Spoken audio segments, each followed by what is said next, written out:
اللہ تعالیٰ فرماتے ہیں کہ بڑی شان ہے اس ذات کی جس نے اپنے بندے پر حق اور باطل کا فیصلہ کر دینے والی کتاب نازل کی۔ کون سی؟ قرآن۔ کس لیے؟ تاکہ حق اور باطل سامنے ہو جائے، کلیئر ہو جائے، کیا صحیح ہے، کیا غلط ہے، کیا شرک ہے، کیا توحید ہے، کیا کفر ہے، کیا نافرمانی ہے اور کیا فرمانبرداری ہے، یہ ساری چیزیں کلیئر ہو جائیں۔ اسی پرپس کے لیے اللہ رب العزت نے یہ کتاب نازل کی، اور اس کتاب کے نازل ہونے کی وجہ سے اللہ رب العزت نے ہم پر بہت بڑا احسان کیا۔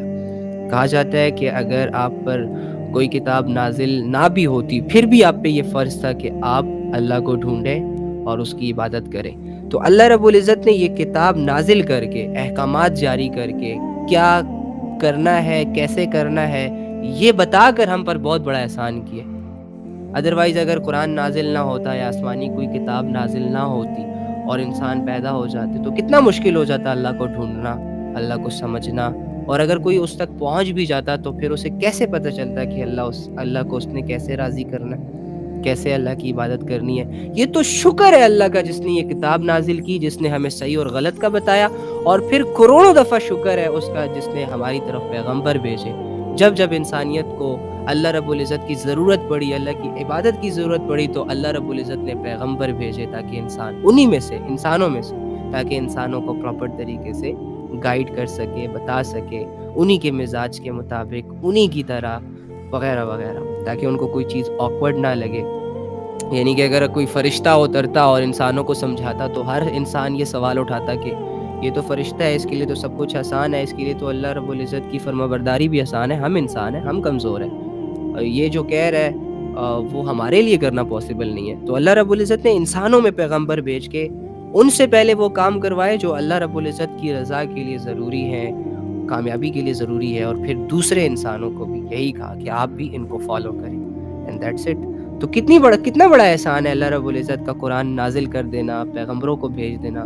آپ سمجھ سکتے ہیں اس بات کو؟ فیل کریں ذرا، امیجن کریں کہ ایک انسان ہے وہ اندھیروں میں ہے اور ایک دم سے اس کو کوئی لائٹ دکھائی دے، ایک انسان ہے وہ صحراؤں میں ہے اور اسے پانی نہیں مل رہا اور اچانک سے پانی دکھائی دے، ایک انسان ہے جو ایک منزل کی طرف بڑھنا چاہ رہا ہے لیکن وہ منزل کھو چکا ہے، راستے کھو چکے ہیں، اور کوئی آ کے اسے بتائے کہ تمہاری منزل کا یہ راستہ ہے، تو اس انسان کی جو ہیپینس کا معاملہ ہوتا ہے وہ کتنا بڑھ جاتا ہے۔ تو ہم نے کبھی نہ قرآن کو اس نظر سے نہیں دیکھا، ہم نے کبھی بھی اللہ کی آیتوں کا شکر ادا نہیں کیا۔ تو جب ہم نے شکر ادا نہیں کیا نا، تو اس وجہ سے کبھی بھی ہمارا انٹرسٹ بھی پیدا نہیں ہوا کہ ان کو سمجھا جائے، ان کو دیکھا جائے، ان کو سنا جائے، ان کو سمجھا جائے اور اس پر عمل کیا جائے۔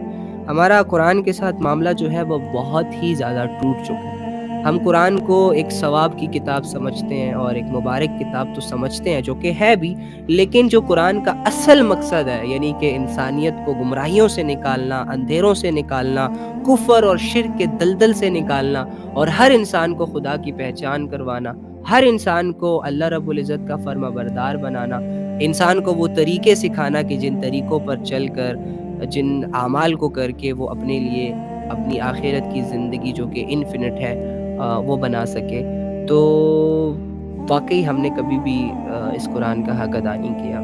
اسی وجہ سے تو ہماری زندگیاں دیکھو ہمارے ہی ہاتھوں سے بگڑ گئی کہ نہیں بگڑ گئی؟ ہر انسان کو اپنی زندگی نہیں سمجھ آ رہی کہ وہ کیا کرے، ارریلیونٹ چیزوں میں اس کی زندگی گزر رہی ہے، موبائل فونز میں، سوشل میڈیا میں، لوگوں میں، رشتوں میں، شادیوں میں، بچوں میں، کاروباروں میں، یہ ساری چیزیں ضروریات بھی ہیں ایک حد تک، لیکن اگر قرآن کی آیتوں کو ان ساری ایکٹیویٹیز کے ساتھ جوڑ دیا جائے تو پھر یہ زیادہ فائدہ مند ثابت ہو سکتے ہیں، دنیاوی اعتبار سے ہمارے لیے سکون کا باعث بن سکتے ہیں، اور آخرت کے اعتبار سے ہمارے لیے انفینٹ لائف کا بنا سکتے ہیں۔ تو اس وجہ سے نا ہمیں پہلے یہ ماننا ہوگا کہ دیکھو قرآن پر عمل کرنا نہ کرنا وہ تو ایک بات کی بات ہے، ہمیں ابھی تک یہی نہیں پتہ چلا کہ اللہ رب العزت نے ہم سے بات کیا کی ہے، ہمیں سمجھایا کیا ہے، ہمیں کہاں سے روکا ہے، کیوں روکا ہے، ہمیں تو پتہ ہی نہیں ہے۔ تو ایک انسان کو کچھ پتہ ہی نہ ہو تو وہ کرے گا کیا؟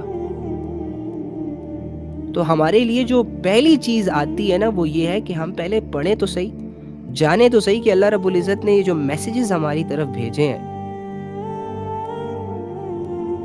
اس میں اللہ کیا کہنا چاہ رہا ہے.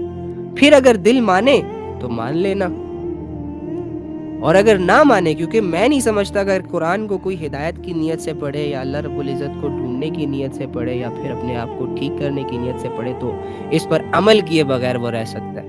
لیکن اگر آپ کے دل اتنے سخت ہو چکے ہیں کہ آپ قرآن پڑھنے کے بعد بھی، ریالٹیز کو جاننے کے بعد بھی اور اللہ رب العزت کی محبت کو فیل کرنے کے بعد بھی آپ کا دل نہ کرے اللہ کی طرف آنے کا، تو پھر تو کیا کہا جا سکتا ہے. لیکن وہی بات کہ عجب زندگی ہے، جذبات کے موجوں میں لفظوں کی زباں گم ہے، کیا کہا جا سکتا ہے. نازل کی تاکہ، کیوں نازل کی؟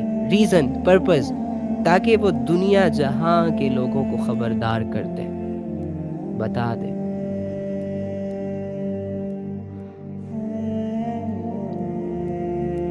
ایک سگنل روڈ پہ کیوں لگایا جاتا ہے؟ تاکہ ایکسیڈنٹس نہ ہو. قانون کیوں بنائے جاتے ہیں؟ تاکہ ہر انسان اچھے سے زندگی گزار سکے. عدل و انصاف کیوں ضروری رکھا جاتا ہے؟ تاکہ کسی بندے کے دل میں کوئی گلہ شکوہ نہ رہے، ہر انسان کو اس کا انصاف ملے. تو اسی وجہ سے نا پھر انسانیت ایک پراپر طریقے کے ساتھ، ڈسپلن کے ساتھ اپنی زندگی گزارتی ہے. قرآن نے بھی کچھ ایسا ہی ڈسپلن اس انسانیت کے لیے سیٹ کیا. یہ قرآن اگر پوری دنیا پہ نافذ ہو گیا نا تو یہ دنیا جنت ہے.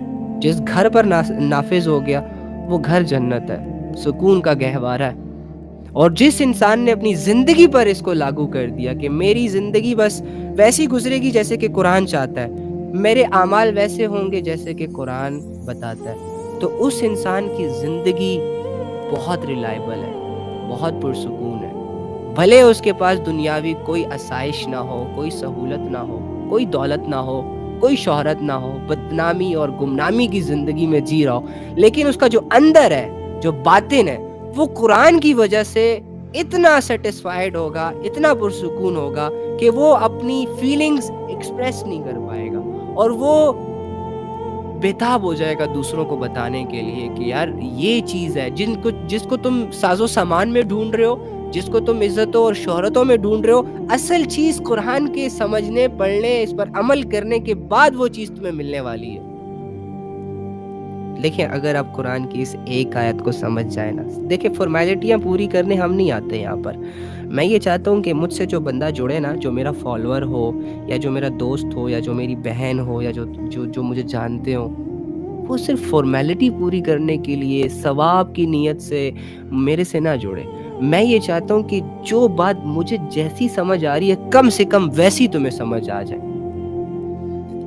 تو یہ دیکھو اگر ایک آیت کو تم دل کی گہرائیوں کے ساتھ سمجھ لو تو یہ آیت تمہارے اندر ایک عجیب سی کہکشاں برپا کر سکتی ہے، مطلب ایک عجیب سی سوچ ڈیولپ کر سکتی ہے آپ کے لیے.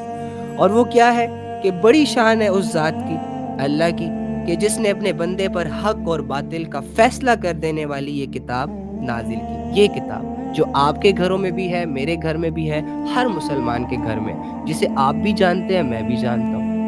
یہ کتاب اللہ نے نازل کی ہے جس کی بہت بڑی شان ہے. تاکہ کیوں؟ ریزن کیا ہے؟ تاکہ وہ دنیا جہاں کے لوگوں کو خبردار کرے. اب دنیا جہاں کے لوگوں میں میں بھی ہوں، تم بھی ہو، کافر بھی ہے، مشرک بھی ہے، دہریہ بھی ہے، ہر مذہب سے بیلونگ کرنے والا بندہ ہے. پرپس قرآن کا یہ ہے کہ لوگوں کو خبردار کر دے، لوگوں کو گائیڈنس دے، لوگوں کو صحیح اور غلط بتائے، لوگوں کو جائز اور ناجائز میں فرق بتائے. اور پھر وہ جو فیصلے کا اختیار اللہ رب العزت نے ہمیں دیا ہے نا کہ تم بھی اپنے لیے اچھا اور برا خود ڈیسائیڈ کر سکتے ہو. اگر گناہ کرنا چاہتے ہو ویل اینڈ گڈ، ٹھیک ہے کر لو گناہ، ویل اینڈ گڈ تو نہیں کہا جا سکتا، سوری. اور اگر نیکی کرنا چاہتے ہو تو بھی کر سکتے ہو. جاننے کے بعد، سمجھنے کے بعد اگر میں ایک فیصلہ کرتا ہوں نا تو پھر وہ میرا فیصلہ ہوتا ہے. جان بوجھ کر فیصلہ کہا جا سکتا ہے، لیکن ایک چیز کی مجھے پتہ ہی نہیں ہے تو ظاہری سی بات ہے پھر میری مثال اسی بے لگام گھوڑے کی طرح ہوگی جس کے نہ کسی مالک کا پتہ، نہ ہی اس کا کوئی گھر ہے، نہ ہی اس کا کوئی ٹھکانہ ہے، بس جہاں سے مرضی چاہے وہ چر لے. یہ نہ سوچے کہ اگر میں نے یہاں سے چرا تو مالک مجھے مار سکتا ہے، یہ نہ سوچے کہ اگر میں یہاں گیا تو لوگ مجھے پتھر مار سکتے ہیں. بس عجیب سی زندگی، نفس اور خواہش اور ہوس کے چکروں میں اللہ کو بھول بھلا کر غلام بن گیا ہو ایسی چیزوں کا. تو یہ چیز جو ہوتی ہے نا، یہ بڑی ڈیفیکلٹ ہوتی ہے. تو میں یہ چاہ رہا تھا کہ آپ کو نا صرف قرآن کا پرپس سمجھ آ جائے، اور اس پرپس کو سمجھنے کے بعد آپ کے دل میں کم سے کم قرآن پڑھنے کی جستجو پیدا ہو، سمجھنے کی جستجو پیدا ہو، اور عمل کرنے کی نیت ہو ہماری. I am damn sure about this کہ جب بھی آپ قرآن کو پڑھیں گے نا اوپن ہارٹ کے ساتھ، تو آپ کے دل میں محبت کے جذبے پیدا ہوں گے. آپ کو اللہ سے محبت ہو جائے گی. آپ کہو گے کہ یار کیا ذات ہے، کیا محبت ہے اس میں، کیا زبردست طریقے سے گائیڈ کرتا ہے، کیا باتیں بتا رہا ہے، کیا سمجھانے کا طریقہ ہے اس کا. یقین کریں آپ اللہ سے محبت کیے بغیر رہ نہیں سکیں گے. اسی لیے تو بہت بڑے بڑے مشرک، بہت بڑے بڑے کافر جب نبی صلی اللہ علیہ وآلہ وسلم کی زبان مبارک سے قرآن کی آیتیں سنتے تھے تو ہینگ ہو جاتے تھے. اسلام لائے بنا وہ واپس ہی نہیں جاتے تھے، اور اپنی ساری زندگی اپنے اللہ کے حوالے کر دیتے تھے. حالانکہ اس سے پہلے ان کی زندگی بادشاہت میں تھی، اس سے پہلے شان و شوکت میں ہوتی تھی، لیکن جیسے ہی قرآن کو سنتے تھے ایک دم سے سب کچھ چینج ہو جاتے، چینج کر دیتے تھے، سب کچھ چھوڑ دیتے تھے. نہ دولتوں کی پرواہ، نہ گھروں کی پرواہ. کتنے ایسے صحابہ ہیں جنہوں نے جب اسلام قبول کیا تو انہیں گھر سے دھکے دے کے باہر نکال دیا گیا. کتنے ایسے صحابہ ہیں کہ جنہوں نے جب اسلام قبول کیا تو ان کے بدن سے کپڑے تک چیر دیے گئے. کتنے ایسے صحابہ ہیں کہ جن کو جب اسلام کی دولت حاصل ہوئی تو انہوں نے اپنی دولت نبی صلی اللہ علیہ وآلہ وسلم کی قدموں میں رکھ دی، اسلام پر لگا دی، کسی چیز کی پرواہ نہ کی. اور ہم کیا کر رہے ہیں؟ ہم تو اپنے آپ کو بچا بچا کے زندگی گزار رہے ہیں. اتنی سیف زندگی گزارنے کے خواہش مند ہے کہ کوئی آزمائش نہ آئے، کوئی پریشانی نہ آئے. لوگ اول تو جڑے نہ، اور اگر جڑے تو پھر سنسیئر ہوں، سینسیبل ہوں، میچور ہوں، سمجھنے والے ہوں، محبت والے ہوں، وغیرہ وغیرہ. چھوڑنا یار، 60-70 سال کی زندگی اگر تو اچھے طریقے سے جی بھی لے گا تو اس میں کیا ہے؟ فرعون نے بھی بڑی شان و شوکت سے زندگی گزاری، ابو جہل نے بھی بڑی سرداریوں کے دعوے کیے، کیا ہاتھ آیا ان کے؟ تو اللہ کا بن کے دیکھ. اس کے بعد لوگ بلال رضی اللہ تعالیٰ عنہ کی طرح تجھے کوڑے مارتے ہیں نا، سہ لے. خبیب رضی اللہ تعالیٰ عنہ کی طرح تجھے انگاروں پر لٹاتے ہیں، کوئی بات نہیں. زیادہ سے زیادہ زخم آئیں گے، زیادہ سے زیادہ درد ہوگا. وہ درد ہی تو درد ہے جو اللہ کے لیے بندہ کیا کرے، برداشت کرے. تو ایسی زندگی گزارے، بچگانہ زندگی نہ گزارے. آپ میچور ہو چکے ہیں.